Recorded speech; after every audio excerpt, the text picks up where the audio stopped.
Amados, nós estamos aprendendo sobre felicidade.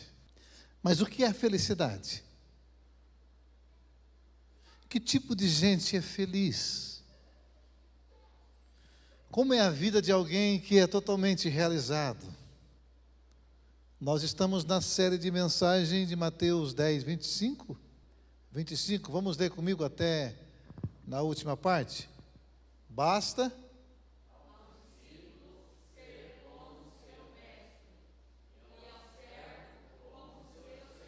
até aí.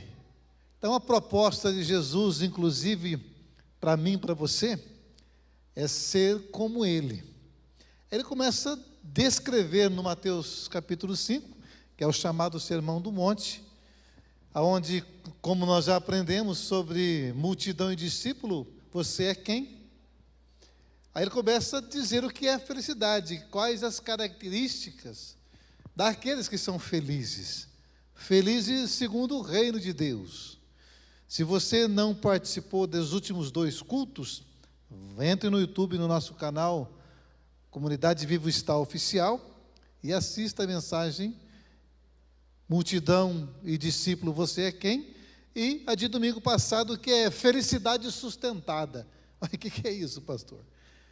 Felicidade sustentada é o começo das bem-aventuranças. Nós vamos continuar hoje. Felicidade sustentada, parte 2. Porque há uma proposta de felicidade no mundo. Aliás, os coaches, os filósofos, os psicólogos, os políticos, todos trazem a possibilidade de que sejamos felizes. E é só que a felicidade que o mundo oferece, que as ideologias oferecem, que as religiões oferecem, é uma felicidade que não se sustenta, porque com o passar dos dias, do tempo, ela se desmorona, especialmente quando tudo dá errado. Agora, a felicidade sustentada nos ensinos do Cristo, e no Cristo que ensina, essa felicidade, ainda que haja cruz, ou seja, extremo sofrimento, ela se mantém, porque ela está sustentada na pessoa bendita e gloriosa de Jesus Cristo, que ensina a ser, em contraste com o ter. Ele ensina que essa felicidade é resultado de um caminhar tão próximo com Ele que você quer ser igual a Ele. Aí você que é cristão, que é crente, é evangélico, ou é cristão, seja ele de origem católica ou de origem protestante. E a minha pergunta que eu te faço nessa noite, se você é feliz e se a tua felicidade é a felicidade de Jesus de Nazaré. Se você e eu somos parecidos com Jesus de Nazaré. Porque só sendo como Cristo é possível ser feliz constantemente. Ainda que, como diria vulgarmente, o pau esteja quebrando o nosso lombo, o bicho esteja pegando, mas nós somos felizes. E diga-se de antemão que felicidade não é estar sorrindo, não é estar alegre. Às vezes você está triste, às vezes você está angustiado, mas há um estado de ser, estar em Cristo, que possibilita que você seja cheio de contentamento, porque você sabe quem é, e sabe o Deus que tem, e sabe que Ele cuida de você. Amém? Nós falamos então, vamos ler a partir do versículo 1 do capítulo 5, para a gente continuar meditando o que nós começamos no domingo passado. Vendo as multidões, Jesus subiu ao monte e se assentou. Seus discípulos aproximaram-se dele e ele começou a ensiná-los dizendo o quê? Bem-aventurados, felizes, de bem com a vida, são quem? Os pobres de espírito, porque deles é o reino dos céus. Bem-aventurados, felizes, os que choram, porque serão consolados. Bem-aventurados os mansos ou humildes, porque eles terão a terra por herança. Bem-aventurados os que têm fome e sede de justiça, porque serão satisfeitos, saciados. Aí, a partir deste versículo, nós aprenderemos hoje. Bem-aventurados os misericordiosos, por quê? Alcançarão misericórdia. Bem-aventurados os puros de coração, porque verão a Deus. Que coisa tremenda, verão a Deus. Bem-aventurados os violentos. Ah, não. Bem-aventurados os pacificadores, pois serão chamados filhos de Deus. Bem-aventurados os perseguidos por causa da justiça, pois deles é o reino dos céus. Aí ele lacra com chave de ouro, né? Bem-aventurados serão vocês quando por minha causa os insultarem, os perseguirem e levantarem todo tipo de calúnia contra vocês. Alegrem-se e regozijem-se, porque grande é a sua recompensa nos céus, pois da mesma forma perseguiram os profetas que viveram antes de vocês. Amém. Terminou a receita da felicidade. Só que ele não está dizendo, esses ensinamentos do Cristo, não é um ensinamento de autoajuda, 12 regras para a vida, 7 passos para a felicidade, 3 processos que te elevam o teu ego. Não, não é. Ele está aqui narrando um tipo de gente que por causa de ser discípulo de Jesus, que por causa de caminhar tão próximo de Jesus Cristo, que começa a parecer com Ele. E a consequência é que esse tipo de gente que caminha com Jesus Cristo, que deixou de ser multidão, que deixou de ser massa de manobra, inclusive da religião, percebe-se na vida deles naturalmente essa felicidade. Porque se de fato é que os mansos herdarão a terra, é sinal que para se perceber a mansidão, tem que ser confrontado. Ele vai dizer que na caminhada do discípulo de Jesus, não do cristão, evangélico, católico, talvez você pode ser cristão, evangélico ou católico e não ser discípulo de Jesus Cristo. Você só tem uma religião. Mas ele está dizendo que os discípulos de Jesus, o seguidor, o aluno, aquele que dispôs a tomar a sua cruz cada dia e seguir Jesus, ele é pobre de espírito. O Augusto Cury vai dizer assim: bem-aventurados que esvaziaram o seu ego, porque deles é o reino da esperança. Porque pobre de espírito nada mais é do que um ego esvaziado. Ele fala, inclusive, da síndrome da obesidade do ego. Porque nós estamos preocupados com a nossa obesidade física, que deve ser preocupado sim, mas mais que isso, deveríamos nos preocupar com a obesidade dos nossos egos, egos inflados, parecendo pavão, né, que se exibe. Então, o pobre de espírito é esse que esvazia o seu eu. Ele é simples, ele sabe que não é nada, ele sabe que não se sustenta. Aliás, quem de nós aqui nos sustentamos? Por que você está aqui hoje? Está respirando. E quantos que morreram nesse dia? Que cortou-se o fio do ar. Aliás, a vida, a saúde, tudo é bênção, é resultado de Deus. A família que você tem, tudo que nós temos, nós somos, é um privilégio que sabe-se como Deus resolveu fazer isso para nós. Aí esses que têm o ego magrinho, o ego magro, e um ego magro, ele se descansa no Senhor, ele percebe o outro. A estes diz que é o reino dos céus. Porque quando, confessa comigo aqui, para mim aqui, e comigo, quando se fala em reino dos céus, o que é que você pensa?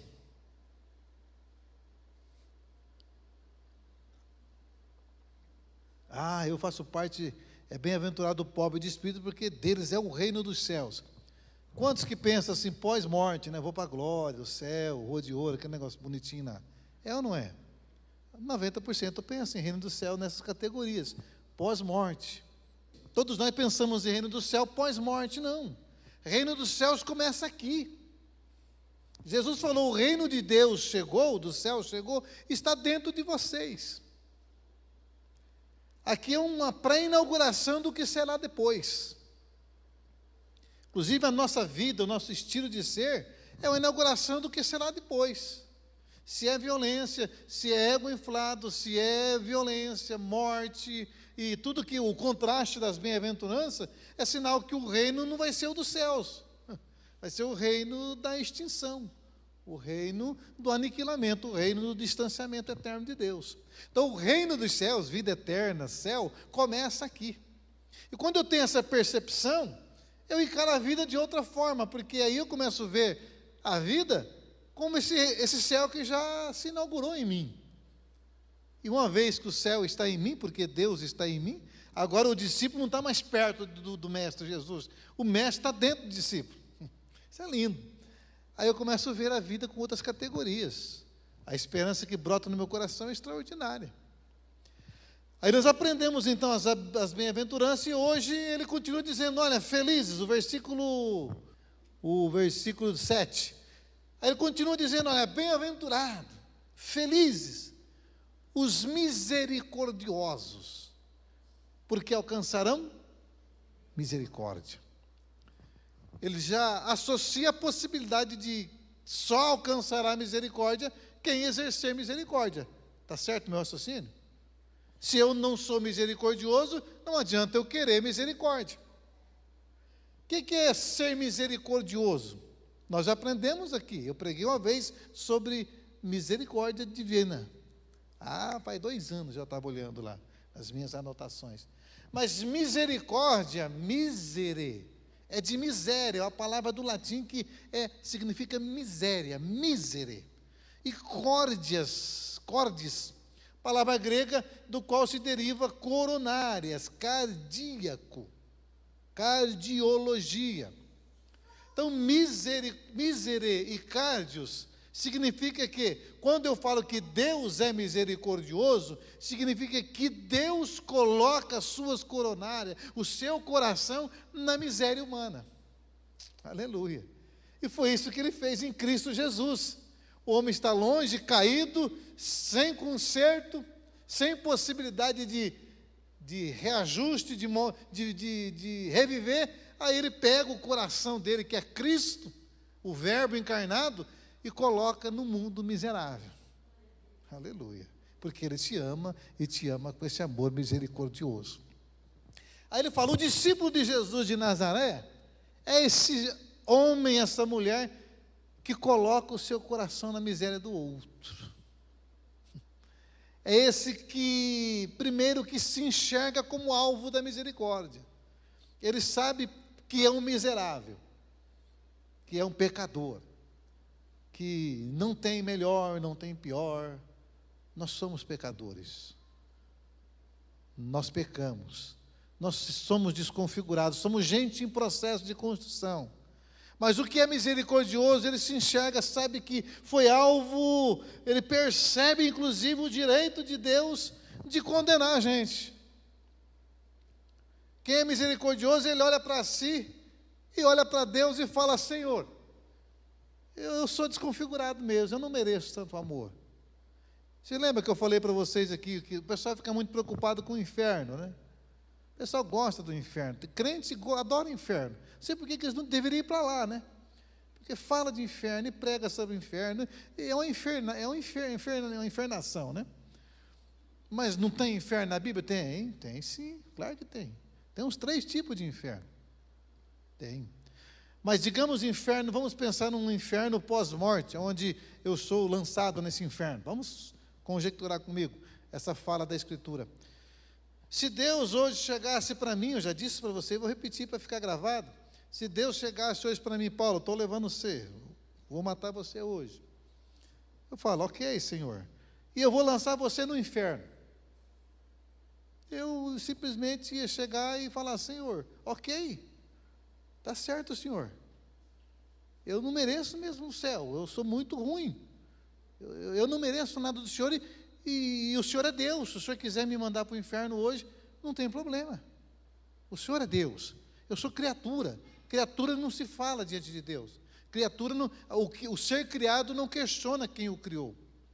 A coisa criada não fala com o Criador. Ela se submete. Então, se Deus quiser lançar-me no inferno, não tem problema. É lógico que Ele não vai fazer isso.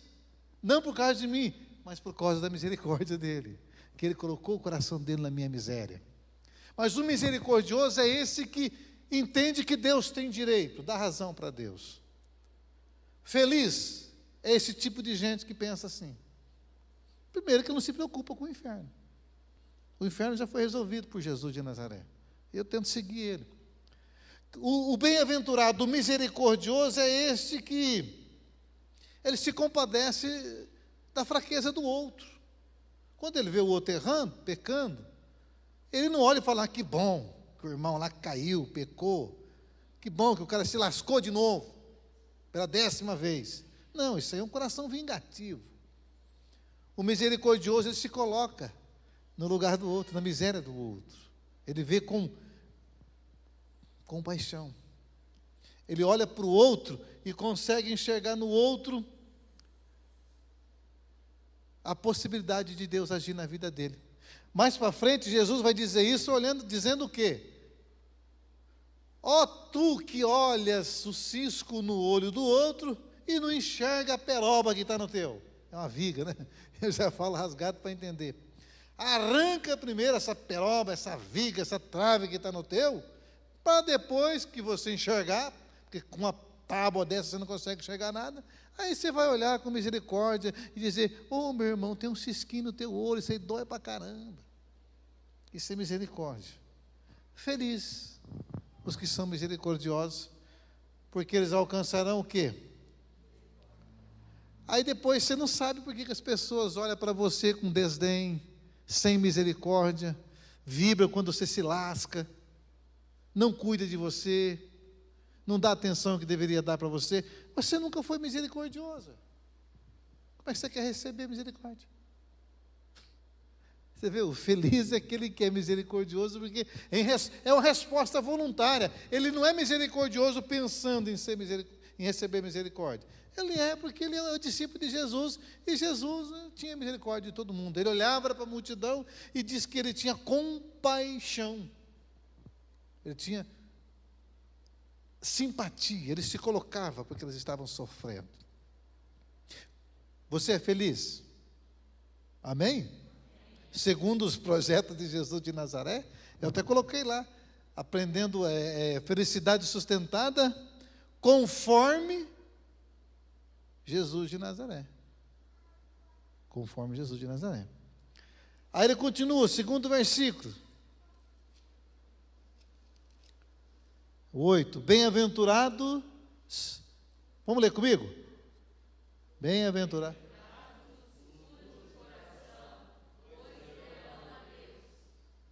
Felizes os que têm um coração puro, porque verão a Deus. Opa, ver a Deus. Nossa, bacana, hein? Ver Deus. Puro de coração.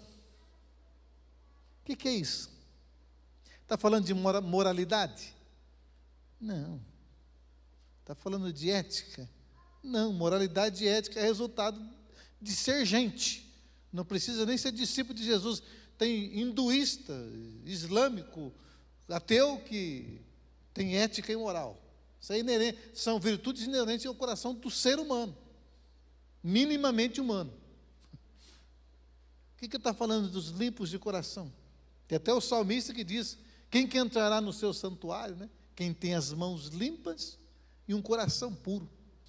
Um coração puro, o que significa isso? É aquele que consegue olhar para o outro, além da aparência. Ele tem um olhar sobre a vida, um olhar sem preconceito. Porque, cá para nós, né? Ô geração de preconceituosos. Nós temos preconceito de tudo. De gay, de rico, de pobre, de preto, é negro, né, que fala? De negro, de classe social. Isso é impureza de coração. Porque, no fundo, nós somos tudo gente igual. Descendemos da mesma matriz humana. O Adão e a Eva. Aí o puro de coração é esse que consegue olhar para o outro, além da aparência, com um olhar isento. Eu consigo olhar para o outro com um olhar isento. Olho para o petista com um olhar isento. Olho para o bolsonarista com um olhar isento. mas você olha para a pessoa com um olhar isento. Você já percebeu quando você vai ver depois no discurso de Jesus, que ele fala que se os nossos olhos forem bons, todo o corpo terá luz. Se os nossos olhos forem maus, só tem treva em nós. Da onde que surgem todas as divergências, toda a infelicidade, a não ser de um olhar impuro, de um olhar preconceituoso, que quebra relacionamentos, que impossibilita projetos extraordinários, que inviabiliza amizades. E o discípulo de Jesus é esse que consegue olhar para o outro com um olhar impuro, um olhar puro, um olhar que vê além da aparência, que olha no outro, inclusive, que parece ser inferior, mas olha nele com os olhos da possibilidade de que a graça de Deus também alcance a ele. É aquele que não bate no peito e acha que é alguma coisa. É tudo baseado no primeiro versículo, o pobre de espírito, o ensinável. Então, o puro de coração verá a Deus. Como? Se a Bíblia diz que ninguém viu a Deus. Que ninguém viu a Deus, ninguém jamais verá a Deus, o Pai. E como que a bem-aventurança é para isso? Se você for com um olhar puro, você verá a Deus. Verá a Deus no outro. Porque cá para nós, a gente olha e vê o outro, vê demônio no outro. Ou aquilo é um demônio, hein? Né? Vê assombração, vê encosto, né, irmão? Vê tudo no outro. Vê nazista no outro, vê comunista no outro. Vê tudo quanto é coisa no outro, mas não vê Deus. Jesus falou, quem me vê quem? Vê o Pai. Aí a proposta é de que nós sejamos quem? Outros Cristos. Por que eu não vejo Cristo, então, nos outros? O Esaú, mas o Jacó, se encontraram lá já na novela? Quando ele vai encontrar o outro, o que ele fala? Eu vi o rosto de Deus. Não sei se na novela falou isso aí. Falou, né? Aí, roteirista, né, Valdir? O que ele quis dizer? Quando surgiu a reconciliação, quando surgiu a possibilidade do reencontro, encontro com o próximo, com o irmão, que tinha passado a perna 300 anos antes, quando ele se encontra e vê a pacificação, o reencontro, a possibilidade de viver em paz, em família, ele fala, eu vi o rosto de Deus. É isso que nós precisamos ver no outro. É isso que nós precisamos espelhar para o outro ver. O cara olhar para mim e ver o rosto de Deus. Os bem-aventurados, então, quem limpo de coração? Você está com o coração limpo, irmão? Ou o teu coração só vê no outro o defeito, a falha, a impossibilidade do encontro de vida? Por isso que comunidade é isso aqui, onde eu olho para o rostinho de vocês e vejo Deus. Vejo uns deuses bonitão, uns deuses assim já madurão, vejo uns deuses mais assim em construção, mas eu vejo o potencial na vida de cada um de vocês. E eu pretendo, com a graça do Senhor, ser um mais nítido rosto de Deus na vida de vocês, para olhar para mim. Esse é o estilo do discípulo de Jesus de Nazaré. Feliz, o puro de coração. Próximo, Felipe. O 9. Lê comigo. Bem-aventurado.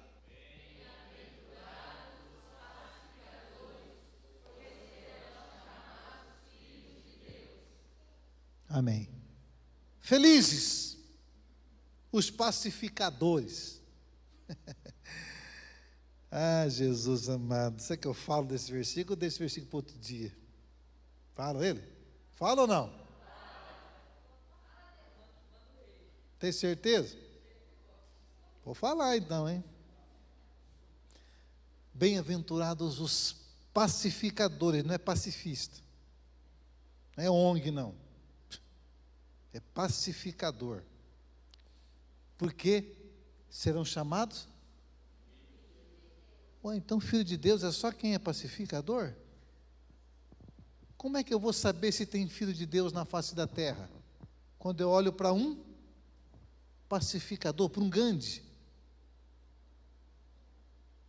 que libertou a Índia sem guerra, para um Mandela, que fica preso Quantos anos ficou? Cadê o pessoal da história aí? Quantos anos Mandela ficou preso?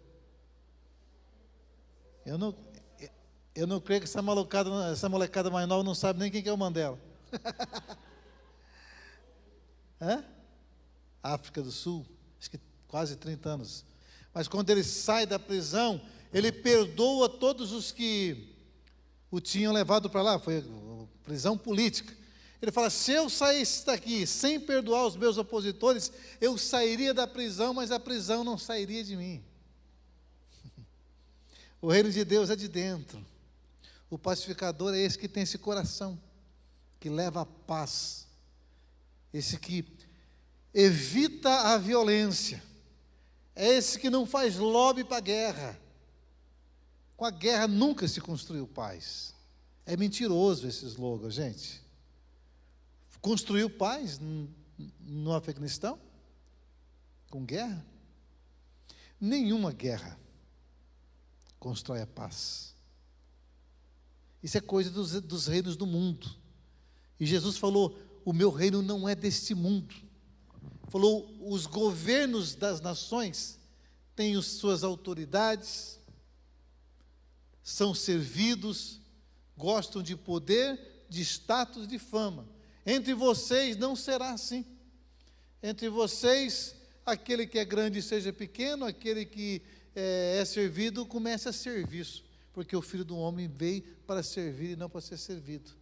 Veio para pacificar. Então, o feliz é esse que traz a paz onde ele está. E só é possível trazer a paz se ele foi pacificado por causa da cruz. Romanos 5 diz que, sendo, pois, justificado pela fé, temos paz com Deus. Como que eu vou ter paz com meu irmão se eu não tenho paz com Deus? Se eu vivo na culpa, se eu vivo com medo de Deus, se eu vivo reclamando com Deus, se eu vivo inquirindo Deus, se eu vivo culpando Deus, porque a gente culpa Deus, a gente faz as nossas presepadas na vida, escolhe caminho de morte, recolhe as consequências desse caminho, e ainda diz que é Deus que não te ajudou. Não, tem coisa que não tem jeito, é colheita mesmo. Não se deixe enganar, Paulo escreve aos Gálatas dizendo, aquilo que o homem plantar, ele vai colher. Planta vento, colhe o quê? Tempestade. Aí você não foi pacificado com Deus ainda, não tem como ter paz. Em contrapartida, aqueles que foram pacificados com Deus, estende a mão para evitar conflitos. O pacificador, bem-aventurados os pacificadores, são aqueles que não são violentos. Por mais que o Adão tem hora que dá aquela florada, dá vontade de pegar a ponto 40, né? Mas aí você fala, não, eu não sou desse reino mais, eu sou agora do reino de Deus. Porque, amados, vai ter N oportunidade de você fazer justiça com as próprias mãos. E justiça com as próprias mãos é justiça humana. E justiça humana não gera paz, gera guerra. Bem-aventurados os pacificadores, porque serão chamados o quê? Filhos de Deus. O pacificador é o não vingativo. Coração não vingativo, marido e mulher. Você acredita que tem marido e mulher que fica torcendo para o outro se dar mal? E vingando um ao outro? Não ser vingativo. Não pode. Tem que perdoar. Tem que perdoar. Tem que pacificar.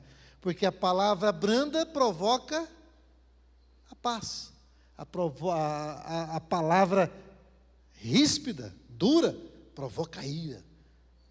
Você chega em casa, a mulher vem contando aqueles problemas de filho, né?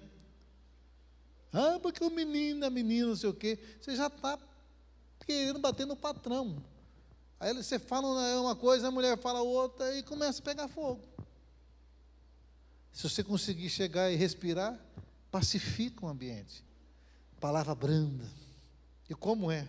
Quando você consegue, primeiro quando você se cala.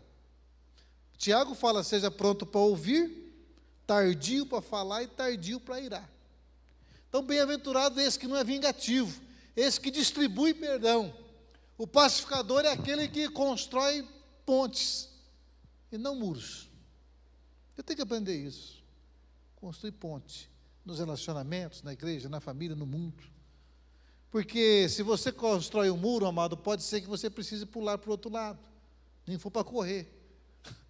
Aí você não vai conseguir. Agora, se você constrói uma ponte sobre o abismo, é possível que você precise dela e tenha acesso. Quem constrói ponte tem acesso à vida, ao horizonte. Quem constrói muro fica circunscrito ao seu pedacinho de mundo e possivelmente entediado e isolado no seu ego inflado. Bem-aventurados os pacificadores, porque serão chamados filhos de Deus.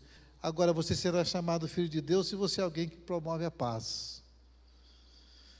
Aí tem um pessoal a nível, né, internacional que não são cristãos e me parece que pacificaram o mundo.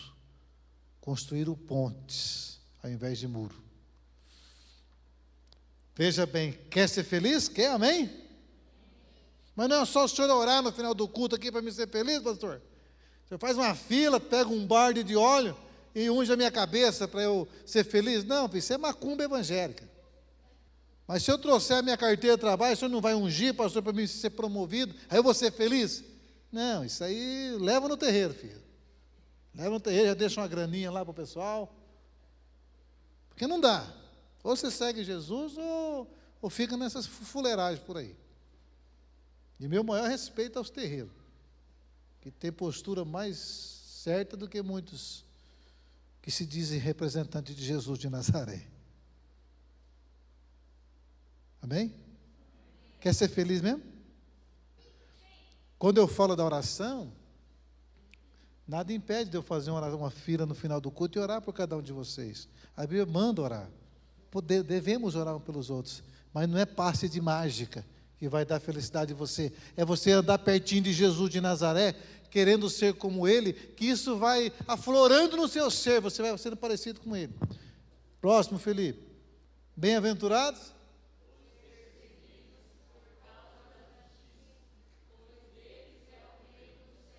perseguidos por causa da justiça, não é perseguido por causa da tua língua grande lá no serviço, não, irmão.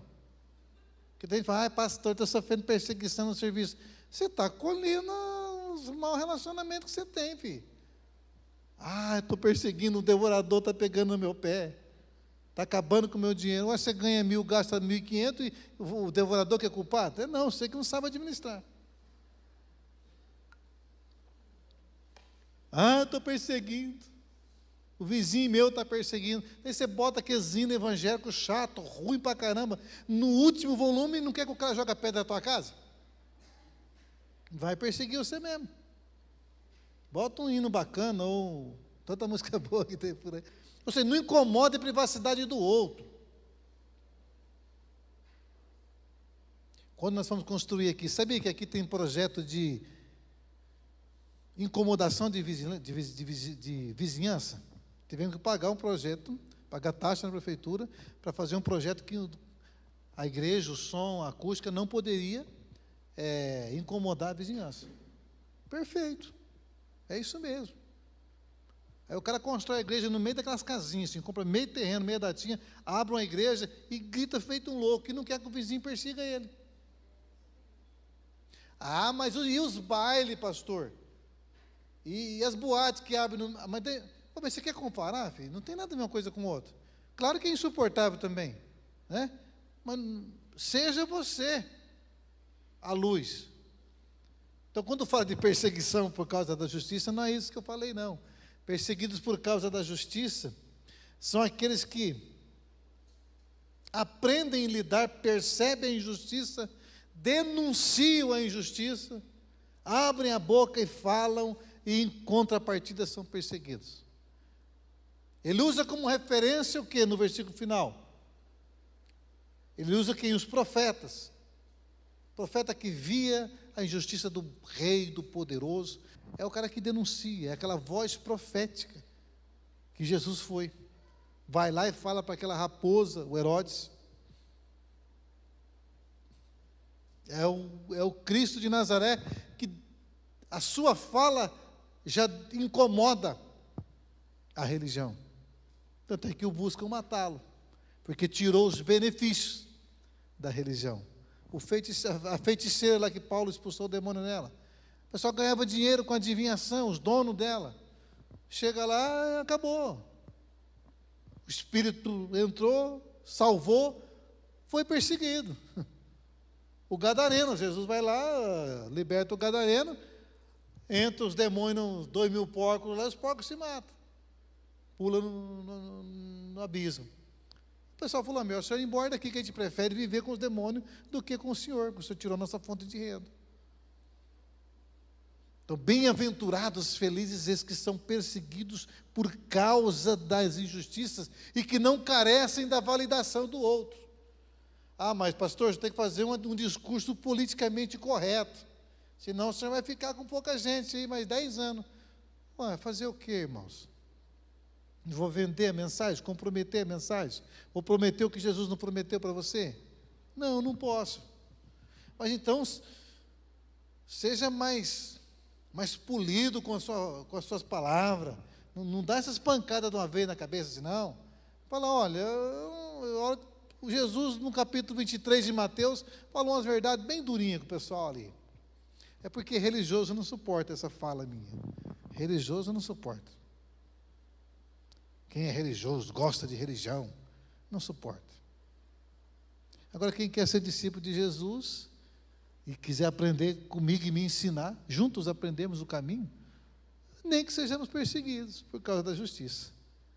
Aí ele diz que deles, de novo, é o reino dos céus. Olha que coisa interessante. Deles é a dimensão pacificada da vida. Emocional, espiritual, física e tantas outras dimensões. Para terminar, versículo último aí, Felipe. É o 12? O 11, vamos lá. Todos juntos para terminar.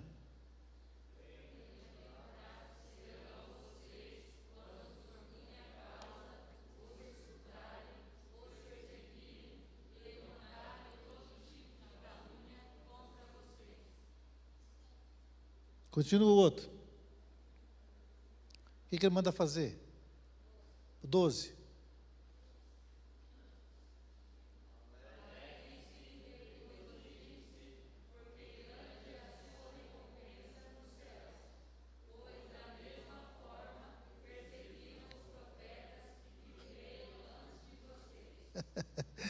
Brinca com uma conversa dessa de Jesus de Nazaré. Tinha na Bíblia isso, pastor? Pois é, tinha, hein? E às vezes você não viu.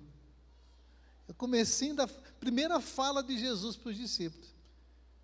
Alegrem-se quando caluniarem você por causa de Jesus, tá? Por causa das verdades, por causa de um coração pacificador, misericordioso, por causa da mansidão, por causa da pureza do coração.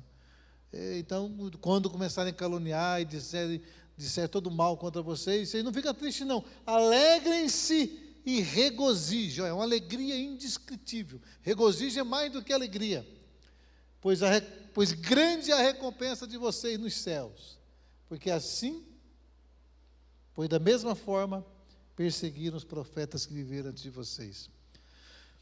Eu encerro dizendo, amados, que sofrer injúria, mentira, difamação por causa de Jesus é maravilhoso. Atos dos Apóstolos vai dizer que eles ficaram tão contentes porque foram achados dignos de sofrer perseguição por causa de Jesus. Depois que mataram Estevão apedrejado, lá e começaram a perseguir tudo quanto era cristão. Eles ficaram felizes porque, nossa, estamos tão contentes, tão felizes porque estão perseguindo a gente, igual perseguiram Jesus Cristo. Aí hoje nós falamos que estamos com prova. Ai, quanta prova eu estou passando. Não dá para entender o Evangelho de Jesus com o cristianismo de hoje. Está muito longe. Totalmente longe.